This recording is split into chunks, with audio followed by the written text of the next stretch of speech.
जमलेल्या माझ्या तमाम हिंदू बांधवांनो, भगिनी आणि मातांनो,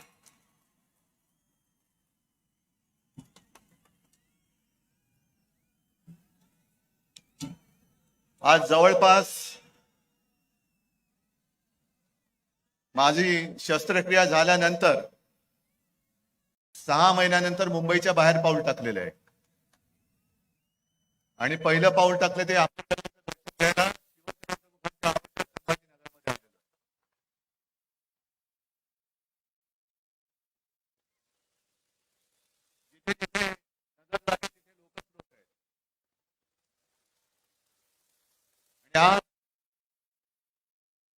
मराठवाड्यामध्ये शिवसेनेने जे पहिलं पाऊल टाकलं ती आजची तारीख.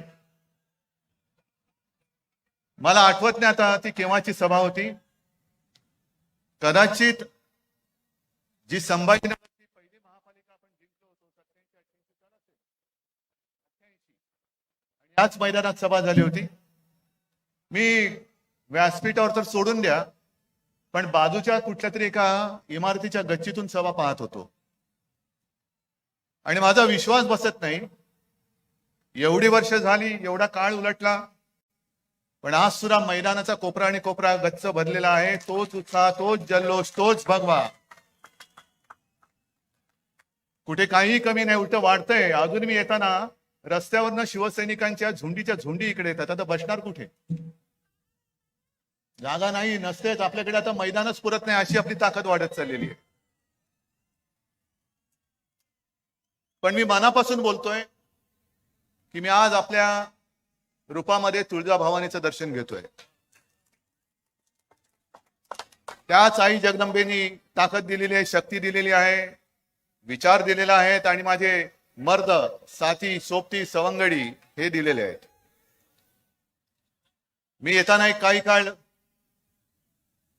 हॉटेलमधल्या टीव्हीवरती सभा बघत होतो, दृश्य बघत होतो. आकाशातून टिपलेली दृश्य, म्हणजे अक्षरशः देव सुद्धा आपली सभा कशी बघत असेल ते दृश्य मी बघून आलेलो आहे.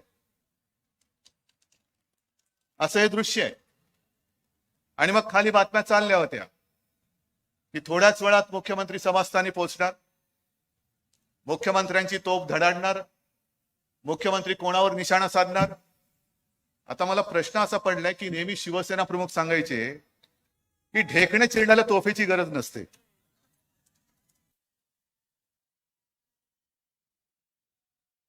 ढेकणं आम्ही अशी चिरडत असतो आणि त्याच्यासाठी मला या सैनिकांची सुद्धा शक्ती तिकडे वाया नाही घालवायची.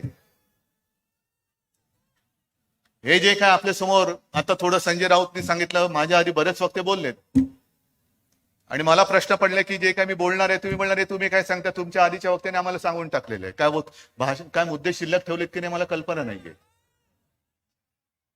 याच पहिल्या प्रथम मुद्दामून उल्लेख जो करणार आहे हिंदुत्वाचा तर आहेच, कारण हिंदुत्व हा आपला श्वास आहे. याच मैदानात शिवसेना प्रमुखांनी आपल्याला सांगितलेलं आहे, ते तर आमच्या धमन्यामध्ये आहे. पण मुद्दामून मी संभाजीनगरच्या पाणी प्रश्नावरती बोलणार आहे.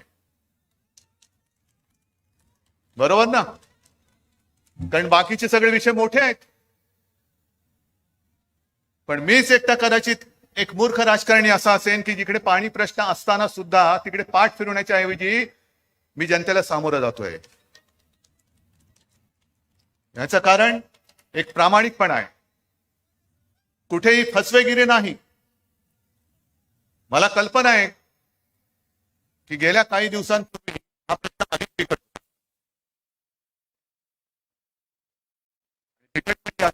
5-5 दिवसात येणारं पाणी आता 10 दिवसांनी येत होतं. बरोबर ना मंडळी? मला माहिती आहे तुम्ही तुमची दुःख वेदना बाजूला ठेवून एका भगव्या हिंदुत्वाच्या वेडापैकी तुम्ही आलेला आहात. मग तुमच्या मनामध्ये हा प्रश्न असेल की तुम्ही सांगताय ते आम्ही ऐकतोय, पण आमच्या नळाला पाणी नाही, तर तुमचं सगळं ओघवतं आणि धबधब्यासारखं ओसंडून वाहणारं वक्तृत्व आमचा पाण्याचा हंडा भरणार नसेल तर उपयोगाचं काय? पण आता त्याच्यामध्ये सुधारणा झाली की नाही हे तुम्ही सांगायचं मला. एक 5-5 दिवसापूर्वी, 10-10 दिवसापूर्वी पाणी यायचं ते आता कमी कमी कमी करत चाललेलं आहे. जुनी जी आपली योजना आहे त्या योजनेसाठी सुद्धा सरकारकडून मी आता पैसे सांगितले की तुम्हाला मी पैसे देतो, जुनी योजना म्हणजे मी येताना मला विभागीय आयुक्त केंद्रेकर आणि महापालिका आयुक्त आस्तिक पांडे आणि त्यांचे सगळे सहकारी हे भेटले आणि मला त्यांनी सांगितले की साहेब आम्ही तुम्हाला काही डिटेल सांगू इच्छितो. म्हणते डिटेल काही नाही, हातामध्ये दंडा घ्यायचा आणि माझ्या संभाजीनगरकरांच्या झारीतल्या शुक्राचार्य जो शुक्राचार्य बसलेला आहे तो उचलून बाहेर फेका, पण पहिला माझ्या संभाजीनगरकरांना पाणी द्या. जी जुनी एक योजना आहे ती सुद्धा मी सांगितली की शहरासाठी जुनी एक 700 मिली व्यासाची एक आहे 1972 ची योजना गंजून सडून गेलेली आहे, तिच्यासाठी सुद्धा पैसे देतोय. हे गेल्या वर्षी मी आलो होतो, 1 वर्ष झालं समांतर जलवाहिनी, बरोबर ना, त्याचं भूमिपूजन मी केलं होतं आणि मी तुम्हाला वचन दिलेलं आहे या योजनेचा पाठपुरावा मी स्वतः करेन. दुर्दैवाने गेले 1 वर्ष 1.5 वर्ष कोरोनामध्ये गेलं, पण त्या कोरोनामुळे आम्ही रडत नाही बसणार. जे मी केंद्रेकरांना सांगितलं की हातात दंडा घ्या आणि जे कोणी वाकडे तिकडे येतील त्यांना सरळ दंड्याने सरळ करा आणि ही योजना पहिली पूर्ण करा. मग एक प्रश्न निर्माण झाला की किमती वाढल्यात, स्टीलची किंमत वाढली, इतर जे काही त्याला मटेरियल लागतं त्याच्या किमती वाढल्या, होणार कसं, महापालिकेकडे पैसा नाही. मी परवाच्या कॅबिनेटमध्ये ही सगळी योजना जी आहे तिच्यासाठी पैसे देण्याची सुद्धा व्यवस्था आपल्या मंत्रिमंडळाच्या माध्यमातून शासनाने जबाबदारी घेतलेली आहे. 1 पैसा मी त्या योजनेला कमी पडू देणार नाही. आणि एवढं करून जर का कंत्राटदार आड्याला पाय लावून बसला तर मी अधिकाऱ्यांना सांगितले दया माया क्षमा न दाखवता सरळ पकडायचं आणि आतमध्ये तुरुंगात टाकून द्यायचा. कारण किती वर्ष नुसतं ऐकत बसणार, किती वर्ष आम्ही नुसते तुम्हाला हुलकावण्या देत बसणार. आणि हा जो काही मी निर्णय घेतला, काल सुद्धा वाईल्ड लाईफ बोर्डची मीटिंग घेतली आणि त्या जायकवाडीमध्ये त्या आपल्याला त्याच्या विहिरीसाठी परमिशन लागते वाईल्ड लाईफची, ती आपण मोर्चा काढला होता, जन आक्रोश का जल आक्रोश. त्या आक्रोश मोर्चामुळे नाहीये, तो आक्रोश त्यांची सत्ता गेली म्हणून तो आक्रोश होता, संभाजीनगरकरांच्या पाण्यासाठी नव्हता. कारण जर का पाण्यासाठी तो आक्रोश असता तर आमच्या आधी 5 वर्ष तुम्हीच बसला होता तिकडे, आम्ही तुमच्या सोबत होतो. किती पैसे दिले होते या योजनेला, का नाही त्यावेळेला ही योजना सुरू करू शकलात, का नाही त्यावेळेला तुम्ही तुमच्या हस्ते भूमिपूजन करू शकलात. पण प्रत्येक वेळेला निवडणूक आल्यानंतर काहीतरी तुमच्या तोंडात फेकायचं, निवडणूक जिंकून जायचं आणि जिंकल्यानंतर नुसतं तंगवट ठेवायचं. हे हिंदुत्व शिवसेना प्रमुखांनी आम्हाला शिकवलेलं नाही. खोटं बोलणं हे आमचं हिंदुत्व नाही, कदापि नाही. अनेक काही चांगल्या गोष्टी करतोय, रस्त्याच्या आता सुधारणा होते, रस्त्यासाठी आता निधी दिलेला आहे. एक 3-4 वर्षापूर्वी संभाजीनगरमधले रस्ते कसे होते आणि अजून सगळे झालेले नाहीत. मी असा दावा अजिबात करत नाही की सगळे रस्ते बघा कसे गुळगुळीत झालेले आहेत, नाही, अजिबात नाही. पण रस्त्याच्या कामाला हात घातलेले आणि रस्ते सुद्धा नाही म्हटलं तरी पूर्ण होत चाललेले आहेत, हे संभाजीनगरकरांनी सांगायचं. रस्ते सुधारत आहेत. त्याच्यानंतर मध्ये येताना मी आता एक दर्शन घेऊन आलो, छत्रपती शिवाजी महाराजांचा तो पुतळा, त्याचं अनावरण झालेलं आहे. चांगला म्युझियम होतो आहे, मोठा ॲक्वेरियम होतो आहे, पर्यटनासाठी जंगल सफारी होते आहे. किती किती गोष्टी सांगायच्या. अगदी मेट्रोची सुद्धा जर का गरज लागली तर मेट्रोसाठी सुद्धा प्लॅन बनवण्याची सुरुवात ही आपण केलेली आहे. पण आपल्याकडे जी मेट्रो बनेल ती मेट्रो शहराचं विद्रुपीकरण करणारी नसेल. घाईघाईत आम्हाला निवडणुका जिंकायच्या आहेत, वाटेल ते करा, शहराची विल्हेवाट लागली तरी चालेल, पण मेट्रो झालीच पाहिजे. हे असं विध्वंसक विकास काम आमच्याकडनं आम्ही कधी केलेलं नाही आणि होऊ देणार नाही. मी जे काही काम आम्ही करू ते शहराची संभाजीनगराची शान वाढवणारी असेल आणि वाढवणारच काम हे आपलं सरकार केल्याशिवाय राहणार नाही. हे वचन तुम्हाला मी इथे सगळ्यांच्या साक्षीने, संभाजीराजे आणि शिवरायाच्या साक्षीने तुम्हाला मी देतोय. मुद्दे बोलण्यासाठी सारखे बरेच आहेत. एक नेहमीचा मुद्दा आता काय होतं, सत्ता असताना सुचत नाही, मी मगाशी बोललो, आणि सत्ता गेल्यानंतर सगळ्यांचे एकदम अंगात येतं, हे संभाजीनगर कधी करणार, संभाजीनगर कधी करणार. हे कोणी सांगायचं आपल्याला? त्यांनी. संभाजीनगर माझ्या वडिलांनी वचन दिलेलं आहे, शिवसेना प्रमुख हिंदू हृदय सम्राट बाळासाहेब ठाकरेंनी दिलेलं वचन आहे. ते मी विसरलेलं नाही, विसरणार नाही, ते केल्याशिवाय राहणार नाही. पण आधी मला जे ओरडतायत बोंबलतायत म्हणजे तुम्ही नाही हो पलीकडचे की संभाजीनगर कधी करणार, त्यांना मला सांगायचं आहे की जवळपास 1-1.5 वर्ष झालं विधानसभेमध्ये ठराव मंजूर झालेला आहे, कॅबिनेटने मान्यता दिलेली आहे. एक सुरुवात म्हणून माझ्या या संभाजीनगर विमानतळाचं नाव छत्रपती संभाजी महाराज विमानतळ करा असा ठराव आम्ही केंद्राकडे दिलेला आहे. का नाही होत आहे अजून? म्हणजे तुमच्याकडे काही दिलं का झाकून ठेवायचं आणि आम्ही काही नाही केलं तो बोंबलत सुटायचं, हा आक्रोश होऊ शकत नाही. जर तुमच्यामध्ये प्रामाणिकपणा असेल तर या शहराचं नुसतं नामांतर नव्हे, संभाजीनगर मी जेव्हा या शहराचं नामांतर करेन तेव्हा छत्रपती संभाजी महाराजांना आदर्श वाटेल, अभिमान वाटेल असं हे नगर करून दाखवेन, हे सुद्धा वचन मी तुम्हाला देतोय. नाही तर नाव बदलायला काय आता मी बदलू शकतो, पण नाव बदललं आणि तुम्हाला पाणी नाही दिलं, नाव बदललं आणि खड्ड्याचे रस्ते दिले, नाव बदललं आणि रोजीरोटी नसेल, तर संभाजी महाराज सुद्धा म्हणतील की अरे चल एकदा रायगडावरती टकमक तोक तुला दाखवतो. नाही, नावाला सार्थ असं माझं शहर असलं पाहिजे. आणि म्हणून पहिल्या प्रथम तुमच्याकडे जो म्हणजे त्यांच्याकडे जो दिल्ली दरबारी दिलेला आहे विमानतळाचं नाव बदली करण्याचा प्रस्ताव, जा बसा तिकडे आक्रोश करा की आमच्या राज्याच्या विधानसभेमध्ये एकमुखी एक मताने हा ठराव मंजूर झालेला आहे की चिकलठाणा विमानतळाचं नाव छत्रपती संभाजी महाराज विमानतळ करायचं आहे, तो पहिला मंजूर करून आणा. चला आम्ही तुमचा सत्कार करतो, आम्ही तुमचा सत्कार करतो. पाण्याचा प्रश्न आहे, संजय राऊत यांनी उल्लेख केला, महागाई वाढते आहे, रुपया रोज खाली गडगडत चाललेला आहे. जरा एक मिनिट थोडंसं मला बोलू दे, मग तुम्ही बोला. रुपया खाली घसरत चाललेला आहे, पण आम्हाला चिंता कसली आहे? कोणत्या मशिदीखाली शिवलिंग आहे? ताजमहालच्या खाली काय? ज्ञानव्यापी मंदिराच्या मशिदीच्या खाली काय? बरं, आमचं हिंदुत्व मोजणारे तुम्ही कोण? तुम्हाला कोणी दिली मोजपट्टी हिंदुत्व मोजायची आमच्या? आणि असं आम्ही नेमकं काय केले की आम्ही हिंदुत्व सोडले असं बोंबलत सुटलेत? आणि मी मुंबईच्या सभेमध्ये म्हटलं त्याचा पुनरुच्चार करतोय की चला होऊन जाऊ द्या. शिवसेनेने हिंदुत्वासाठी आजपर्यंत काय केलेलं आहे आणि भारतीय जनता पक्षाने आजपर्यंत हिंदुत्वासाठी काय केले, एकदा खुल्या मंचावरती होऊन जाऊ. आम्ही सांगतो आम्ही हे केलं, तुम्ही सांगायचं आम्ही हे केलं. अहो साधी गोष्ट आहे. एक तर बाबरी मशीद पाडल्यानंतर यांची पळापळ झाली होती, तुम्हाला सगळ्यांना माहिती आहे. आता देवेंद्र फडणवीस सांगतायत की मी तिथे गेलो होतो, त्याच्याबद्दल सुद्धा मी गेल्या सभेत बोललोय. शिवसेना तिकडे नव्हती. मग ज्या संभाजीनगरमध्ये मी इकडे आलेलो आहे त्या संभाजीनगरकरांना विचारा की आपले मोरेश्वर सावे आणि त्यांच्यासोबत शिवसैनिक बाबरीचे इथे पाडायला गेले होते की नव्हते?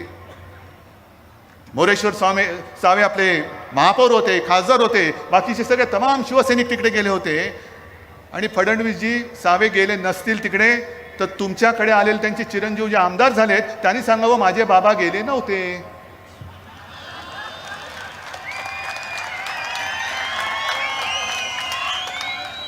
सांगावं तुमच्याकडे आमदार झालेत, हिंदुत्वाच्याच मुद्द्यावर आमदार झालेत. मग त्यांना सांगा, त्या आमदारांना सांगा की बाबा तू ज्याची पालखी वाहतोस त्या फडणवीसांना सांग तुझे वडील तिकडे गेले होते की नव्हते. मग खरं खोटं काय ते होऊन जाऊ द्या. एक तर गेले नव्हते तर तसं सांगा माझे बाबा तिकडे गेले नव्हते, त्यांनी उगाच खोटं सांगितलं. आणि जर गेले असतील तर जाऊन ठामपणे देवेंद्रला सांगा तू कुठे होता, तुम्ही कुठे होतात माहिती नाही, पण माझे बाबा तिकडे गेले होते, तमाम शिवसैनिक त्यांच्यासोबत तिकडे गेले होते. कोणाला हिंदुत्व शिकवत आहे? बाबरी पडल्यानंतर अगदी आडवाणीजींचं स्टेटमेंट आहे, अटलजींचं स्टेटमेंट आहे, सुंदरसिंह भंडारींचं स्टेटमेंट आहे. हे काय अगदी शिवाजी महाराजांच्या आधीचा इतिहास नाही मी तुम्हाला सांगत, हा गेल्या काही वर्षांपूर्वीचा इतिहास आहे. आणि त्यावेळेला जर का शिवसेना प्रमुखांनी जबाबदारी घेतली नसती की जर माझ्या शिवसैनिकांनी बाबरी पाडली असेल तर मला त्यांचा गर्व आहे, ही जबाबदारी शिवसेना प्रमुखांनी घेतली नसती. अमरनाथ यात्रेवरती जेव्हा गंडांतर आलं तेव्हा शिवसेना प्रमुखांनी इथून वाघाची डरकाळी मारली नसती. काश्मीरी पंडित ज्या आज त्यांची हालत झालेली आहे त्याही वेळेला शिवसेना प्रमुख त्यांच्या पाठी उभे राहिले नसते. तर आज हिंदुत्वाच्या जोरावरती तुम्ही दिल्ली काबीज करू शकला असतात काय, हे पहिले स्वतःच्या मनाला मन असलंच तर विचारा आणि मग आमच्या अंगावरती या. हिंदुत्वाचे धडे तुमच्याकडनं आम्ही घेण्या एवढे पोकळ हिंदुत्ववादी नाही. हे मी मुद्दामून काही बातम्या घेऊन आलेलो आहे. हे काश्मीरी पंडितांचा आक्रोश, पुन्हा त्यांनी घर सोडले, काय गुन्हा काय त्यांचा? आपल्या हिंदुस्थानामध्ये पुन्हा एकदा तीच वेळ येते की काय काश्मीरमध्ये नव्हे, ती आलेली आहे. घरामध्ये जाऊन गोळ्या घालतायत, शाळेमध्ये जाऊन गोळ्या घालतात, कार्यालयामध्ये जाऊन गोळ्या घालतायत, पण कोणालाच काही पडलेलं नाही, चिंता नाहीये. आम्हाला नको तिकडे काढायला व्हायचे. जा ना, हिंमत असेल तर त्या काश्मीरमध्ये जाऊन तिकडे हनुमान चालीसा पडा, जा.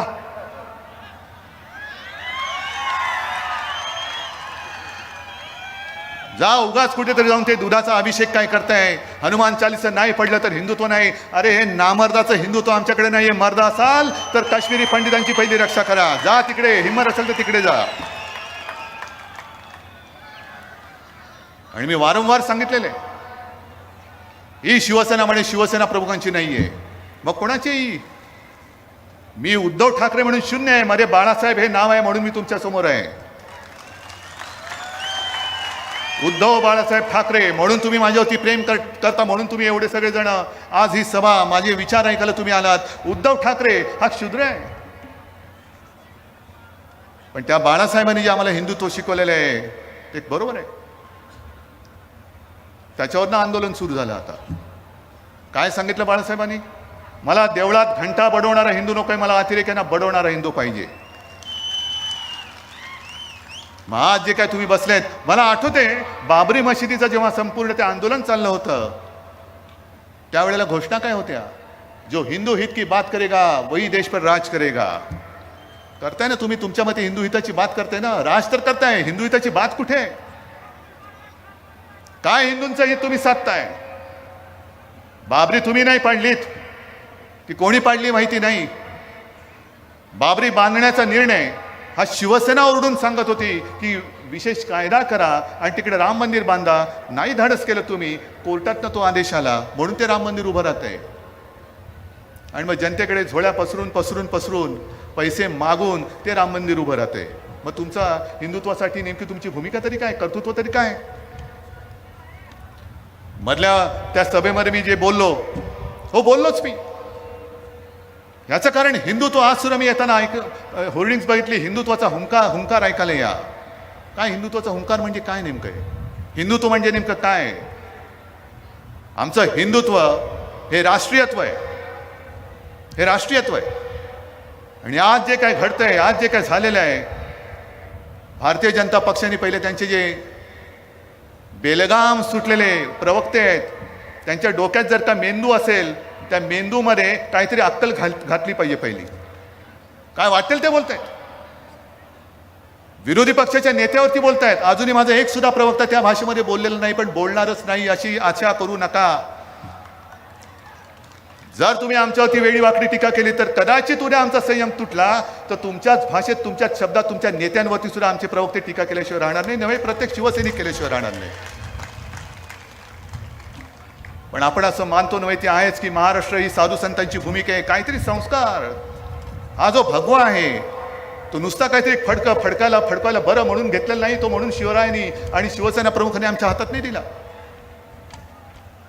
हा वारकऱ्यांचा भगवा आहे, हा छत्रपतींचा भगवा आहे, हा होय हा हिंदूंचा आणि हिंदुत्वाचा भगवा आहे. आणि त्या भगव्यापाठी जे काही विचार आहेत, जे संस्कार आहेत, ते जर का आमच्या धमन्यांमध्ये भिनणार नसतील तर नुसता भगवा फडकून काही उपयोग नाही. म्हणजे इकडे हनुमान चालीसा बोलायचं आणि तिकडे जाऊन पलीकडे जाऊन शिव्या द्यायच्या, हे हिंदुत्व नाहीये. पण आज ते जे प्रवक्ते बेलगाम बोलत सुटलेले आहेत, पहिली गोष्ट मला एकाने सांगायचं की इतकी वर्ष शिवसेना प्रमुखांचे तुम्ही विचार ऐकत आलात. आपल्यापैकी काही जण काही वेळेला होते, आजही आहेत, व्यासपीठावरती आहेत. कधीही शिवसेना प्रमुखांनी इस्लाम किंवा मुसलमानाचा मुसलमान म्हणून द्वेष करा, त्याला तोडा फोडा झोडा, हे आपल्याला सांगितले कधी? सांगूच शकत नाही. कारण शिवाजी महाराज की जय म्हटल्यानंतर जय छत्रपती शिवाजी महाराज, कुराण सापडल्यानंतर सुद्धा त्याचा मान ठेवत होते. ते संस्कार आमच्यावरती झालेले आहेत. आम्ही दुसऱ्या धर्माचा द्वेष करत नाही. अनेकदा शिवसेना प्रमुखांनी सांगितलेलं आहे की प्रत्येकाने आपला धर्म हा आपल्या घरात ठेवायचा आणि घराबाहेर जेव्हा आपण पाऊल टाकतो तेव्हा हा देश हाच माझा धर्म हे समजून बाहेर पाऊल टाकायचं. पण दुर्दैवाने म्हणा किंवा नाईलाजाने म्हणा, आम्ही ही भूमिका घेऊन बाहेर पडल्यानंतर जर कोणी त्याच्या धर्माचं वेड घेऊन आमच्या अंगावरती आला तर मात्र आम्ही या देशातले कडवट हिंदू म्हणून, देशाभिमानी हिंदू म्हणून त्याच्या अंगावर गेल्याशिवाय राहणार नाही. पण आज एका भाजपच्या कोणत्या तरी प्रवक्त्याने त्या प्रेषिताचा अपमान केला. काय संबंध, काय तुमचा संबंध काय? आपल्या देवदेवतांचा अपमान कोणी करायचा नाही, तसंच त्यांच्याही करण्याची तुम्हाला काही गरज नाहीये.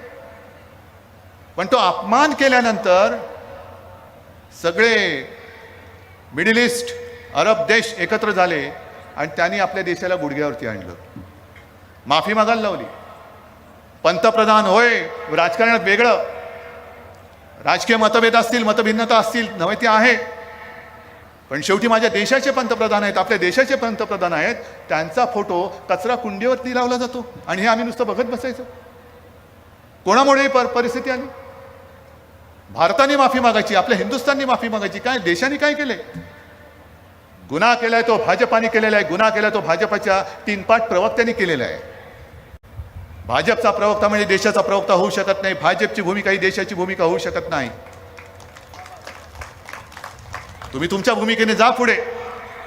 जनता पसरलेली इकडे, जनतेवरती न्याय निवडा सोपवा, तुम्हाला काय निवडायचं ते निवडा. आणि आज मी तुम्हाला जाहीररित्या विचारतोय की ते ज्या भाजपच्या टीनपाट, होय मी मुद्दामून शब्द वापरतो, टीनपाट प्रवक्त्यामुळे आपल्या देशावरती नामुष्की ओढवलेली आहे, हे तुम्हाला मान्य आहे का? हे तुम्हाला मान्य आहे? आपल्या देशाच्या पंतप्रधानांचा फोटो कचरा कुंडीवरती लावण्यात आला या एका व्यक्तीमुळे, हे तुम्हाला पटते? या अशा पद्धतीने तुम्ही जाणार असाल आणि तुमच्या मागे आम्ही फरफटत यावं, ही तुमची जर का भूमिका असेल तर सोडून द्या, हे कदापि होणं शक्य नाहीये. मी राष्ट्रीय स्वयंसेवक संघाबद्दल जे बोलत होतो की गेल्या सभेमध्ये मी बोललो की भारतीय जनता पक्षाने मध्ये एक सभा घेतली होती आणि सभेमध्ये सगळे भगवे टोप्या घालून आले होते. भगव्या टोप्या कशाला? आम्ही हिंदू आहोत. का रे, तुझ्या वागणुकीत कळत नाही तू हिंदू आहेस का? भगवी टोपी घालून काय नमाज पडतोस की काय? भगवी टोपी घातली म्हणजे हिंदू होत नाही. टोपीमध्ये हिंदुत्व नसतं, डोक्यामध्ये हिंदुत्व असतं. आणि जर भगव्या टोपीत हिंदुत्व असेल तर संघ काळी टोपी का घालते? लोकांनी म्हटलं तुम्ही संघावरती का टीका केली? म्हटलं मी संघावरती टीका नाही केली, पण संघ त्यांची मातृसंस्था आहे, त्यांनी बघा ना आपल्या कार्टिकाची वायत झाली. ती जे काय तुम्ही शिकवत आहात ते तुमची कार्टी समजून घेत नसतील आणि वाह्यातासारखं वागत असतील तर कानाखाली वाजवायची की नाही हा अधिकार त्यांच्या मातृसंस्थेला आहे. आणि आज सुद्धा मोहन भागवतांनी जी एक भूमिका घेतलेली आहे, खरोखर चांगली भूमिका आहे की प्रत्येक मशिदीखाली शिवलिंग शोधण्याची गरज नाही, इतिहास कोणी पुसू शकत नाही. बरं वाटलं का? बरं वाटलं की आता आपण एका नाजूक परिस्थितीतून चाललेलो आहोत. करोनाने तर सगळा हाहाकार केलेलाच आहे, पुन्हा डोकं वर काढतोय की काय अशी भीती आहे. पण अर्थगाडं जे आपलं रुळावरनं घसरलेलं आहे, नोकऱ्या गेलेल्या आहेत, शिक्षणाचा बट्ट्याबोळ झालेला आहेत, कारण लॉकडाऊन होता, पर्याय काय होता दुसरा? गुंतवणूकदार येत आहेत. आता सुद्धा मी अभिमानाने सांगेन, सुभाष देसाईजींनी सांगितलं असेल, गेल्या आठवड्यात जे गेले होते डावोसला, दुसऱ्या कोणत्याही राज्याच्या पवेलियन समोर नव्हती एवढी गर्दी आपल्या महाराष्ट्राच्या पवेलियनमध्ये होती. ऊर्जा आणि उद्योग या दोन खात्यांनी मिळून 80,000 कोटीचे सामंजस्य करार केलेले आहेत. गेल्या 2 वर्षात काही लाख कोटीचे सामंजस्य करार जे आपण केलेले आहेत, त्यातले बरेचसे सामंजस्य करार हे कागदावरून आता जमिनीवरती उतरायला लागलेले आहेत. मग रोजीरोटी द्यायला पाहिजे, शिक्षण द्यायला पाहिजे. पंतप्रधान जे बोलले, पंतप्रधानांनी सुद्धा चांगलं सांगितलं. त्यांनी त्यांच्या कार्यकर्त्यांना मार्गदर्शन करताना सांगितलं की आपल्या देशामध्ये विरोधी पक्ष हा मूळ मुद्द्यांना बगल देऊन भलत्याच मुद्द्यावरती बोलतो आहे.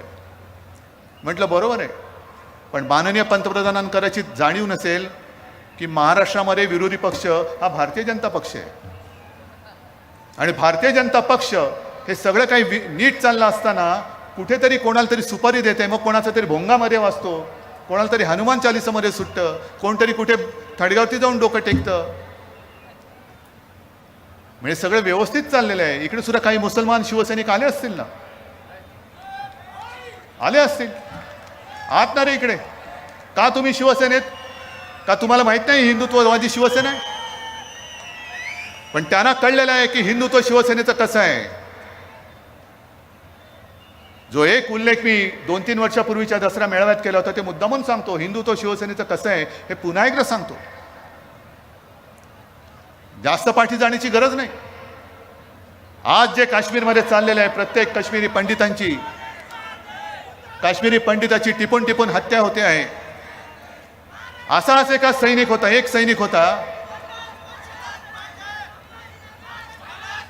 ठीक आहे, जरा थांब. असाच एक सैनिक होता आणि तो सैनिक आपल्या देशाकडनं लढत होता. अनेक अतिरेकी त्यांनी मारले होते. गनमॅन होता तो.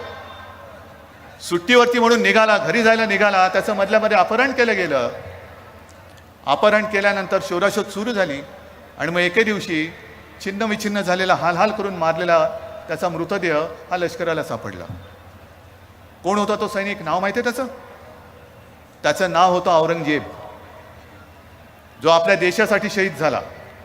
काय म्हणायचं? छे तो आमचा नाही, मुसलमान होता. नाही, तो माझ्या देशासाठी लढला. जो हा देश माझी मातृभूमी समजतो, माझ्या देशासाठी जो मरायला तयार आहे, तो धर्माने कोणी असला तरी तो आमचा आहे. हे आमचं हिंदुत्व आहे.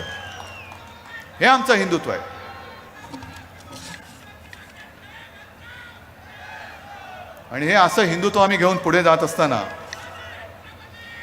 जी कामं आपण केलेली आहेत, इकडे बसलेत संभाजीनगरचे आहेत, मराठवाड्याचे आमदार आहेत, सगळे नेते आहेत.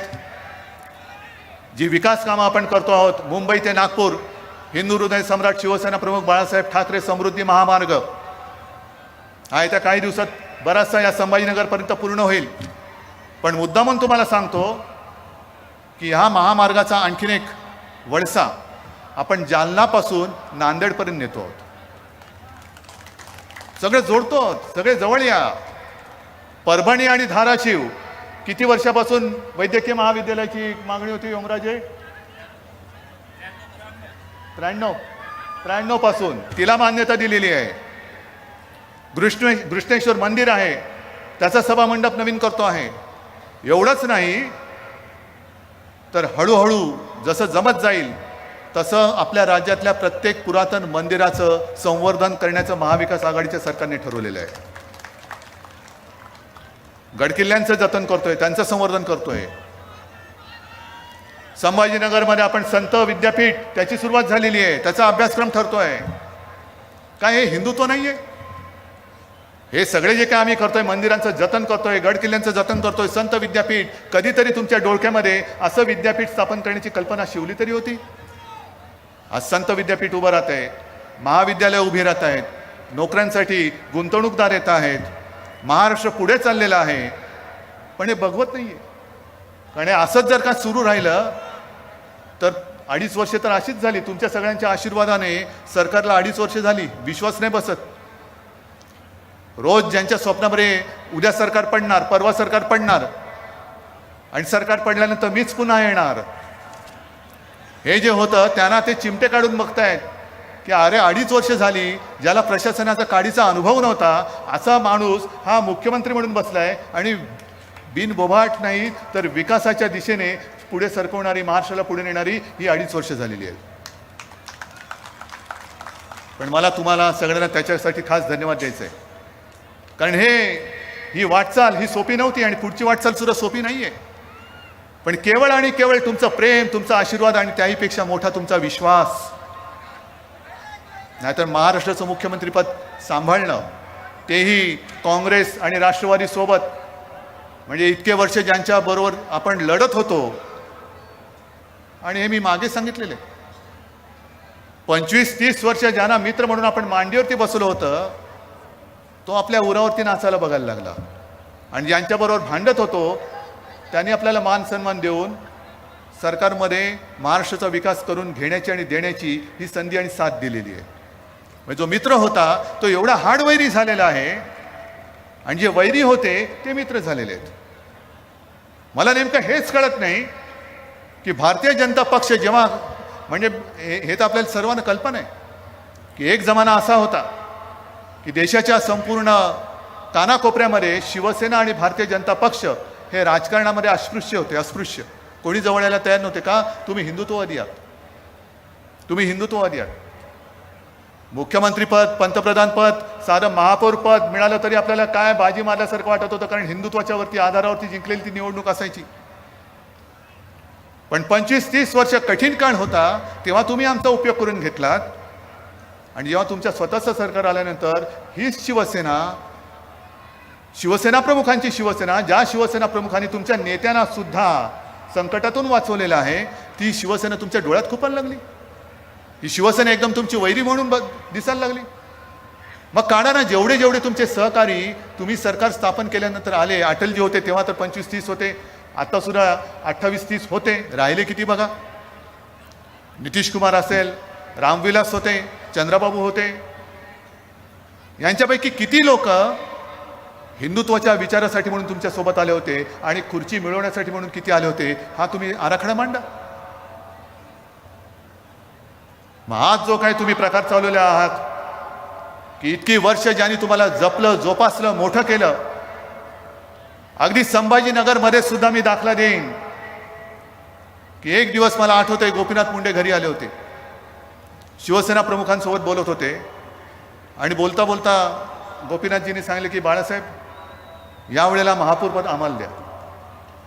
एका क्षणाचाही उशीर न लावता बाळासाहेबांनी सांगितलं ठीक आहे, यावर्षी भाजपचा महापौर.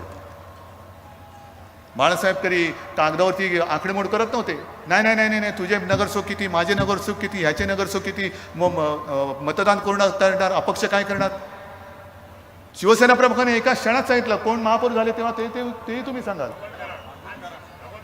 भागवत कराड वरती गेलेत. म्हणजे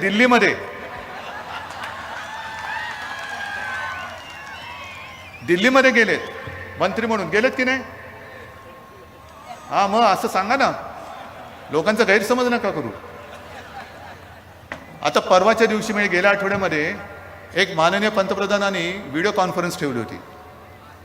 प्रधानमंत्र्यांच्या ज्या काही योजना आहेत त्यांचा एक आढावा घेण्यासाठी. संभाजीनगरमध्ये जी काही लोक बसली होती त्यांच्यामध्ये आम्ही बोलत होतो त्यांच्याशी. आणि मग एका व्यक्तीने सांगितलं की मला कर्ज मिळत नाही. तर मी होतो, उपमुख्यमंत्री होते, आम्ही सूचना दिल्या कलेक्टरना की हे कुठे राहतात बघा, यांचं नाव काय बघा, कशासाठी कर्ज आणि कोण अडवते ते तुम्ही बघा. कराड आम्हाला माहीत नाही, कराड साहेब बाजूला बसत होते. त्यांनी ताबडतोब माईक घेतला. त्यांनी सांगितलं की त्यांनी ओळख करून दिली, मी अमुक अमुक आणि मी इथे बसलेलो आहे, मी स्वतः पंतप्रधानांच्या या योजनेतून ह्याला कर्ज मिळवून देईन. म्हटलं बरं झालं, एक प्रश्न सुटला. मग मी बोलताना सांगितलं कराड साहेब आणखीन एक काम करा, आम्ही 2 लाखापर्यंत ज्यांचं पीक कर्ज आहे त्यांचं पीक कर्ज हे आपल्या महाविकास आघाडी सरकारने माफ केलेले आहे, कर्जमुक्त केलेलं आहे. आणि आता 3 लाखापर्यंत जे पीक कर्ज आहे ते बिनव्याजी कर्ज हे देण्याची योजना आपल्या महाविकास आघाडीच्या सरकारने आणलेली आहे. आणले ना. हे आपण केल्यानंतर केंद्र सरकारने काय केलं, केंद्र सरकार जो 2% व्याजाचा भार त्यांच्याकडे घेतला होता त्याने तो आता नाकारून टाकला. आम्ही नाही घेणार. म्हणजे 2%चा जो व्याजाचा दर आहे तो आता आपल्या गोरगरीब शेतकऱ्यावरती केंद्र सरकारने टाकलेला आहे. आम्ही कराड साहेबांनी सांगितलं की याला जसं तुम्ही कर्ज मिळवून देताय तसं जा तिकडे, तुम्ही अर्थराज्यमंत्री पण आहेत ना मला वाटतं ते, तर जा तिकडे सांगा की हे जे काय करताय ते बरोबर नाही. 50 ते 60 लाख शेतकऱ्यांना याचा फटका बसल्याशिवाय राहणार नाही. म्हणजे योजना आपण आणायचा प्रयत्न करण्याचा योजना आपण आणतो आहोत. 3 लाखापर्यंत व्याज दर आपण माफ केलेला आहे. पण महाराष्ट्र सरकारने केल्यानंतर केंद्र त्यांच्याकडे जो 2%चा व्याज दर होता तो त्यांनी आता शेतकऱ्यांवरती लावायला लागलेला आहे. अनेक अशा योजना आहेत. जा, आक्रोश करायचा असेल तर दिल्लीमध्ये जा आणि त्यांना सांगा पीक विमा जी योजना आहे ती शेतकऱ्यांसाठी आहे का विमा कंपन्यांसाठी आहे, हे एकदा तिकडनं जाऊन आक्रोश करा तिकडे आणि त्यांच्याकडनं एकदा माझ्या महाराष्ट्राला सांगा कोणासाठी योजना आहे. संपूर्ण शेतकऱ्यांच्या आयुष्याची नासाडी करून टाकायची योजना अशा आणायच्या की शेतकरी घाबरलाच पाहिजे त्या योजनेचा लाभ घ्यायला. आपण प्रयत्न करतो. बीड मॉडेल प्रमाणे आम्हाला ती पीक विमा योजना करून द्या म्हणून आपण आग्रह धरलेला आहे. कारण शेतकरी, मी काय तुम्हाला ज्या वेळेला अवकाळी पाऊस येतो, अतिवृष्टी होते, संततधार येते, दुष्काळ पडतो, त्यावेळेला आम्ही सगळे तुमच्या बांधावरती येतो. रडू नको, असं करू नको, तसं करू नको. मग तुम्ही भांडता, भुलता तुम्ही आणि तुम्ही मतं देता. मतं दिल्यानंतर आम्ही खुर्चीत बसलो का कोण शेतकरी, कसला शेतकरी, ही अशी वृत्ती, ही आम्हाला आमच्या हिंदुत्वामध्ये माफ करणारी वृत्ती नाही आहे. आम्ही जे आहोत आम्ही शेतकऱ्याला बांधलेलो आहोत. निवडणुका आल्यानंतर भूलथापा मारायच्या आणि निवडून आल्यानंतर हे असं म्हणे निवडणुकीत बोलायचंच असतं. आता तुम्ही मला सांगा हो, अच्छे दिन कब आएंगे विसरलात की लक्षात आहे तुमच्या? जाताय विचारायला अच्छे दिन कब आएंगे, तुम्ही सांगितलं तर अच्छे दिन आएंगे, कब आएंगे, काय नाही, झटकून टाकायचं. आणि मग निवडणुका आल्यानंतर नको त्या खपल्या काढायच्या, पुन्हा एकदा धर्माची आफूची गोळी द्यायची आणि धर्माच्या नावावरती मतं मिळून सत्तेवरती यायचं. मतदार मेला तरी चालेल, निवडणूक आल्यानंतर पुन्हा बघू, पुन्हा काहीतरी कोणती तरी मशीद पाडू, कोणती तरी आणखीन काहीतरी काढू की पुन्हा तुम्ही सगळे आमच्या मागे. ही जी काय थेरं चाललेली आहेत, या थेरावरती मी पंतप्रधानांना सांगेन की तुम्ही जे बोललात ना की मुद्दे भरकटवले जात आहेत, चला आमची तयारी आहे. देशाच्या स्वातंत्र्याचा आझादी का अमृत महोत्सव सुरू आहे. मी म्हणतो पंतप्रधानांना तुमच्या सगळ्यांच्या साक्षीने आवाहन म्हणजे विनंती, आव्हान नाही, मी विनंती करतोय की देशातील सर्व प्रमुख पक्षाच्या प्रमुखांना बोलवा, मुख्यमंत्र्यांना बोलवा आणि सांगा कोणत्या मुद्द्यावरती बोलायचं, कोणत्या मुद्द्यावरती बोलायचं नाही. आमची तयारी आहे. पण बोलल्यानंतर मात्र जे बोलाल तसं करून दाखवा. कारण योजना जाहीर करायच्या मध्ये उज्ज्वला योजना काय आहे त्याची फरफट झाली होती तुम्हाला माहिती आहे. उज्ज्वला योजनेमध्ये गॅस सिलेंडर मिळत नव्हता, पुन्हा ते सगळी बोंबाबोंब झाली. मग बोंबाबोंब झाल्यानंतर ही रडत खडत पुन्हा योजना सुरू केली. पेट्रोल आणि डिझेलचे दर एवढे वाढवायचे, मग आक्रोश सुरू झाला की थोडंसं कमी करायचं. मला आठवते मागे एक राजेश खन्नाचा पिक्चर होता, बहुतेक त्याचं नाव आज का MLA असेल माहिती नाही मला, पण तो असेल. राजेश खन्ना मुख्यमंत्री म्हणून दाखवलाय आणि राजेश खन्ना म्हणजे मुख्यमंत्री बसलेत आणि बाहेर काहीतरी गडबड होते. मग राजेश खन्ना ते मुख्यमंत्री विचारतात क्या चल रहा है, कौन है उधर. मग त्यांचा सेक्रेटरी येऊन सांगतो नाही साहब वो शहर के व्यापारी मिलना चाहते. अच्छा बुला उनको. व्यापारी म्हटलं तर बोलावं लवकर. क्या चाहिए, क्या चाहते. नाही अमुक ह्याचे भाव आम्हाला वाढून पाहिजेत. किती पाहिजेत. नाही आम्हाला 25 रुपये आहेत, ते 50 रुपये करून पाहिजेत. तर ते सचिवाकडे बघतात, तर तो साहब ऐसे करेंगे तो लोग तो रस्ते पे उतर कराएंगे, 25 का 50 कैसे चलेगा. अरे कुछ नहीं, 100 रुपया कर दो. सगळे गार होतात, व्यापारी पण उठतात, सेक्रेटरी उठतात. असं कसं अहो 25चं 50 केलं तरच लोक रस्त्यावरती उतरणार आहेत, तर तुम्ही 50चं 100 करताय. लोक रस्त्यावरती येतील, काय सांगायचं त्यांना. ते मुझे पता है लोग रस्ते पे आएंगे, आने दो. फिर मुझे मिलने आएंगे, आने दो. फिर मैं आपको बुलाऊंगा. फिर लोग बोलेंगे ये 25 रुपये का दाम इन्होंने 100 रुपये किया, तो मैं कहूंगा कि 100 रुपया नहीं चलेगा, आप 50 कर दो. काय कळलं तुम्हाला.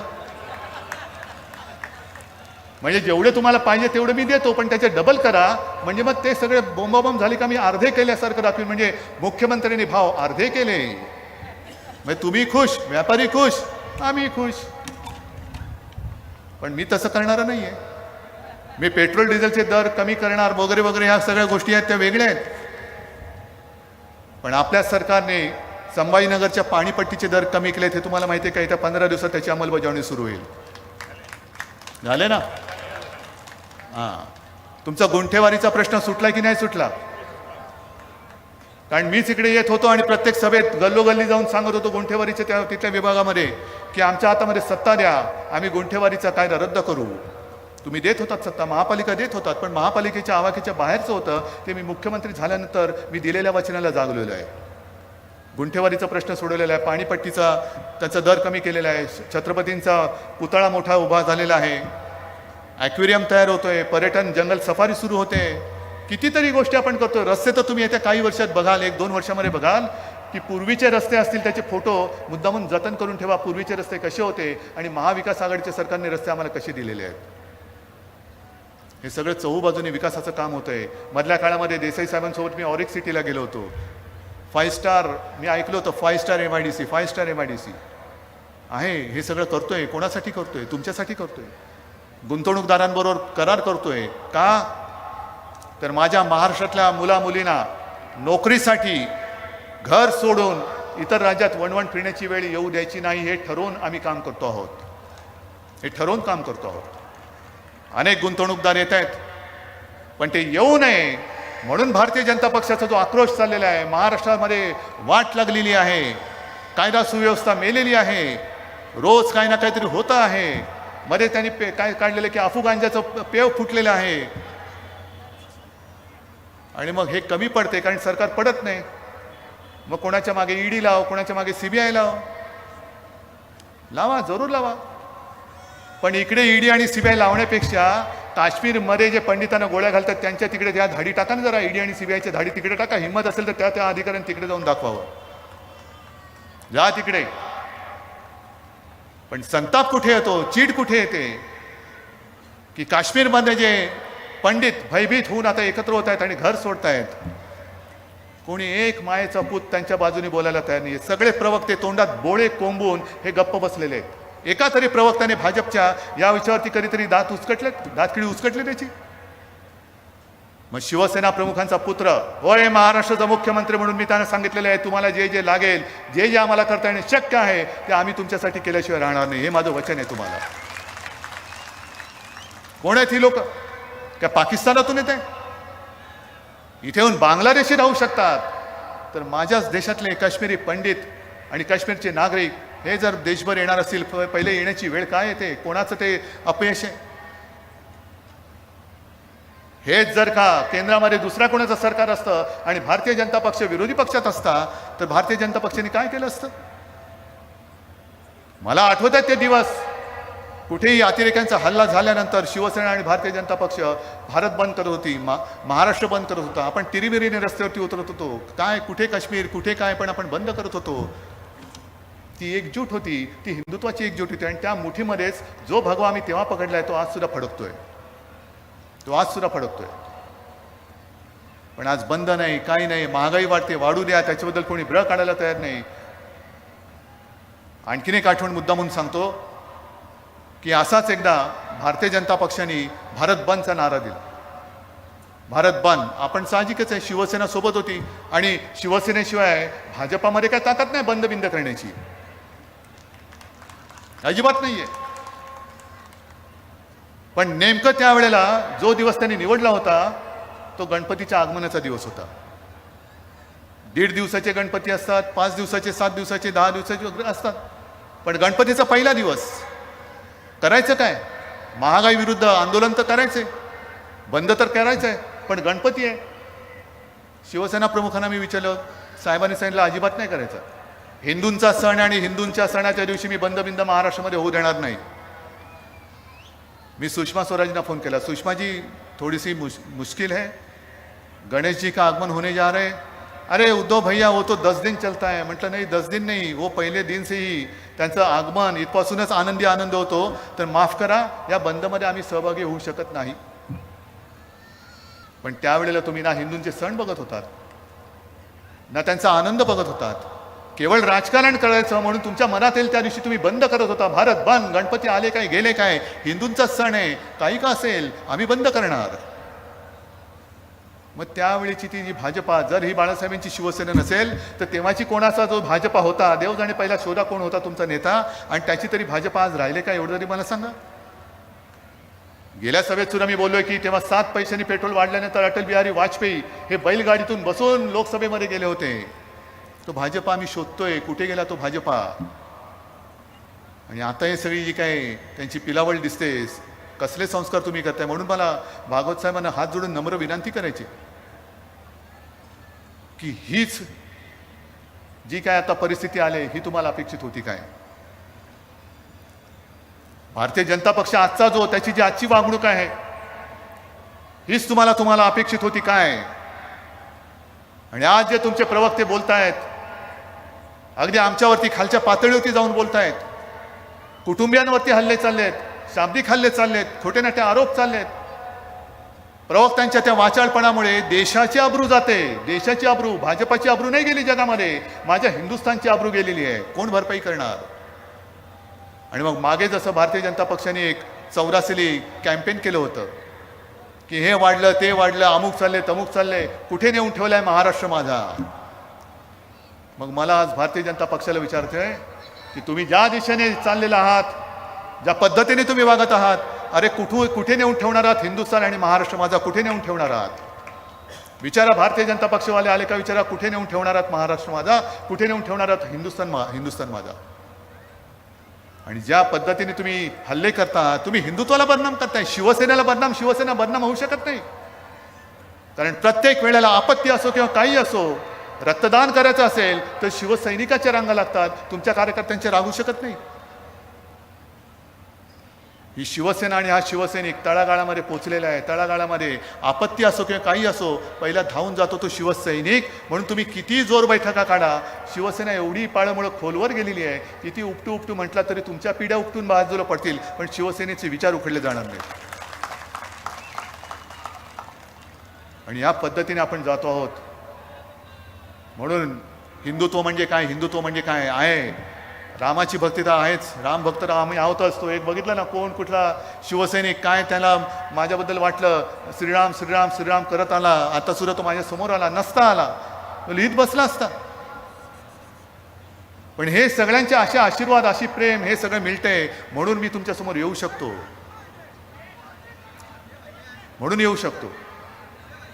आणि म्हणून मला एकच सांगायचं की आमच्या हिंदुत्वाची मोजमाप घेऊ नका. आमच्या हृदयात राम जरूर आहे, पण जर आम्ही हाताला काम नाही दिलं तर त्या हिंदुत्वाला काडीचा अर्थ राहणार नाहीये. म्हणून हृदयात राम आणि हाताला काम असंही आमचं हिंदुत्व आहे. पुन्हा एकदा सांगतो की आमचं हिंदुत्व हे गदाधारी आहे. फडणवीसांच्या भाषेमध्ये गदाधारी नाही, कारण गद्यानं आम्ही सोडलेलं आहे. आणि आजची ही सभा एकदाच मला सांगायचं, उत्तर द्यायचं, ह्याच्यामध्ये भाड्याने आणलेले लोक आहेत का? जरा थोडा हातबीत वर करून सांगा जरा. नाही ना? हे जरा हात वर करा आणि मुद्दा म्हणून टीव्ही वाल्यांना सांगतो, हे हात बघा, या हातामध्ये ताकद आहे, हे जिवंत सळसळतं रक्त आहे, हिंदुत्वाचं रक्त आहे, शिवसेना प्रमुखाने आमच्या धमन्यांमध्ये टाकलेलं आहे भगव रक्त आहे. म्हणून एकच